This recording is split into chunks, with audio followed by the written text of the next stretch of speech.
Hi guys, ఎలా ఉన్నారు? బాగున్నారా అందరు దేవుని బిడ్డలారా? నేను బాగున్నాను.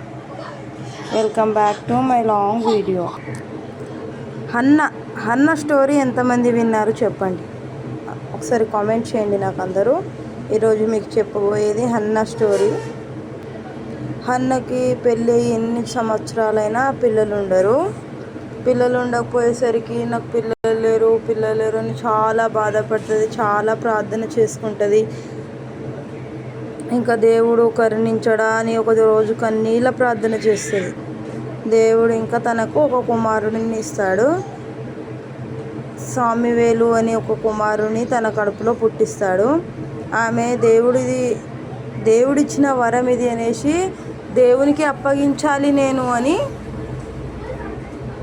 ప్రతిరోజు అక్కడనే సామ్యుయేలుని అక్కడనే వదిలిపెట్టి రోజు ప్రార్థన చేసుకోవడానికి దేవునికి అర్పిస్తుంది. దేవునికి అర్పించినప్పుడు అతను ఒకరోజు పండుకుంటాడు.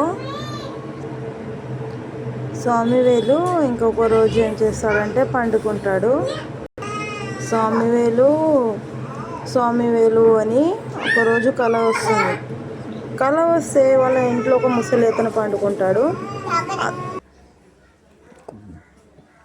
సామ్యుయేలుకి ఎవరో పిలిచినట్టు అనిపిస్తుంది. వాళ్ళ ఇంట్లో ఒక ముసలి అతను పండుకుంటాడు కదా, వాళ్ళ దగ్గరికి వెళ్ళి ఎవరు నన్ను పిలిచారు అని అడిగితే, లేదు నేను నిన్ను పిలవలేను, నిద్రమత్తులు అతను చెప్తాడు. నేను నిన్ను పిలవలేను, పోయి పండుకోపో అని చెప్తాడు. అంటే మళ్ళీ వచ్చి పండుకున్నాక మళ్ళీ పిలిచినట్టు అనిపిస్తుంది. మళ్ళీ పోతాడు. పోతే నేను నిన్ను పిలవట్లేదు అని చెప్తున్నానా, పోయి పండుకో అంటాడు. అంటే అవునా అని చెప్పి మళ్ళీ పండుకుంటాడు. మూడోసారి వినిపిస్తుంది. అప్పుడు ఆ ముసలి అతను చెప్తాడు, దేవుడు నిన్ను పిలుస్తున్నాడు, చెప్పు దేవా, నేను నీ దాసిని అని చెప్పు నువ్వు, అప్పుడు దేవుడు నీతో మాట్లాడతాడు అని చెప్తాడు ఆ ముసలి వ్యక్తి. చెప్పినప్పుడు సామ్యుయేలు అని దేవుడు 3 సార్లు పిలవగా, చెప్పు దేవా, నేను నీ దాసిని అంటాడు.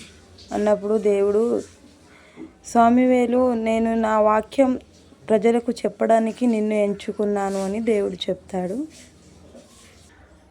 ఇట్లాంటి అవకాశం మనకు రావాలంటే మనం ప్రతిరోజు ప్రార్థన చేసుకోవాలి, ప్రార్థనలో ఉండాలి అని అందుకే చెప్తున్నాను మీకు.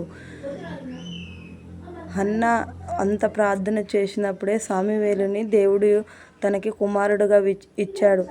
మనము ప్రార్థన చేసుకోవాలి. ప్రార్థన చేసుకున్నప్పుడు దేవుని వల్ల కానిది ఏదీ లేదు, ప్రతిదీ దేవుని వల్ల సాధ్యమని చెప్పాము.